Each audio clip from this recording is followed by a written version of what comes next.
What's up, guys? How's it going? My name is Ray Lycan here, and I hope y'all are having a wonderful day. Now, we are going to do the top 5 tips for Battle Royale.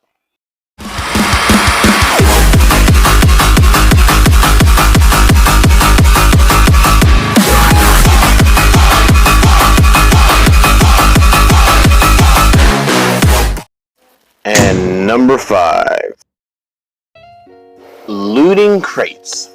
Now, becomes in the number 5 spot because of the fact that it's probably the one of the more important ones above all else. But it's not one of the most important ones. Now, you need to loot crates every time you get the chance, whether it be, when you see a freaking crate off in the distance, you always loot crates. And I'm talking about whether it be body crates, the crates that you get when you decide to kill somebody, or the medical crates, or the random crates that you open.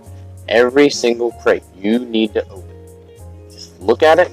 It always has valuable stuff in it. Valuable stuff, okay? Whether it be adrenaline shots, ammo, all that good stuff. Always loot crates. And for number 4. Now, helping your teammates. This is for squads and duos. Always help your teammates, whether they need supplies or they just need to be revived, like in this clip here. Now, it's always helpful to be like this. It's always helpful. There's only certain occasions where you can't help your teammate, and hopefully your teammate would understand. So, that's it for number 4.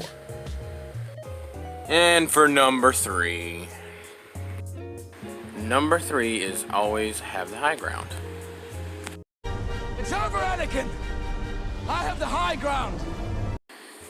Even though in this instance we're not talking about Star Wars, we're talking about this because of the fact that it helps you and gives you a unfair advantage against your enemies, whether it be guys down here getting shot like I am shooting them right now, or just in when you have or above a small rock or a big rock.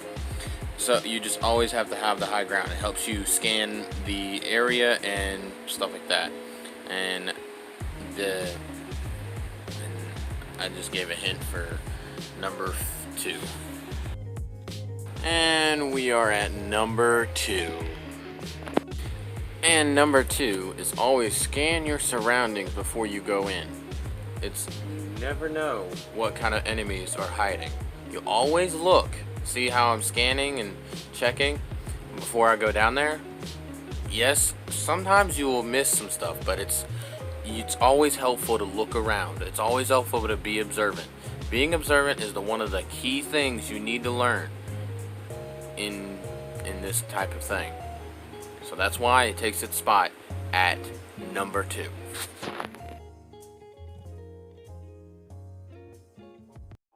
Before I reveal to you number 1, I would like to tell you some things. First, how about you hit that like button and that subscribe button. Also, make sure you hit the notification bell to get all the latest updates on my content. Make sure you tell your friends about my content. Ask them to like and subscribe. Spread it around. And I would like to tell you some honorable mentions of this top 5. Now, an honorable mention on this list is one of I guess it would be key, but it's, not the best. So it's always picking the right class for your team. Now, if your team is, for example, a good, it always needs help all the time, pick medic. If they always need a distraction, pick clown. If, it's basically common sense, so I figured that, it wouldn't be at the top. And basically, this list is just my opinion about it, and, and I hope. But I'm just trying to help y'all when it comes to this kind of stuff. So, that's one of the honorable mentions on this. Now, this next honorable mention, it is make sure you pick your class based on your playstyle. Now, I know that the other one was basically kind of similar to this one, but I think it belongs in its own spot in the honorable mentions because it's very key as well. Even though it's common sense too. If you're not good enough to where you know how to base yourself off of the other team and picking whatever class fits, fits your team rather than just fitting yourself, then you should just go to yourself first, because no one knows you better than you. So pick the class that best suits you. Now, some of the other classes besides the top 5 don't really make sense. Like Poltergeist, I mean, that's a new one coming up. There's Trap Master, which is pretty cool, but it just doesn't fit with the team type deal. Now there's the team ones that are Medic, Mechanic, Clown, Scout. I don't know about Ninja, because Ninja's more of a silent, 1v100 kind of deal. So yeah, that's how it is based on that.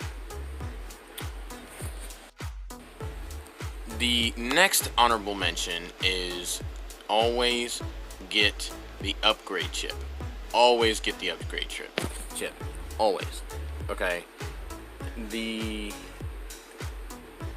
should have been, like, it would be in the top 10, but I don't have a lot of tips for that. So, see, like over there, it's not ready yet, but waiting for the chip.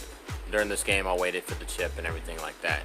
Now, it's not the most important as well, but yeah, it's the one of a good tip anyways. I just felt like I'd share with y'all.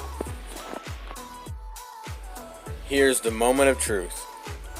What you've all been waiting for. Number 1. And number 1 goes to using and stacking adrenaline. Every time you find adrenaline, get it. By the end of the game, you should at least have 10 freaking adrenaline. Always stack up adrenaline, okay? No matter what. It's the best in every way. It'll always keep you on the highest health. I hope y'all liked the video. Like and subscribe, hit the notification bell, and y'all know what to do. Hope y'all have a good day. Ray Lycan out.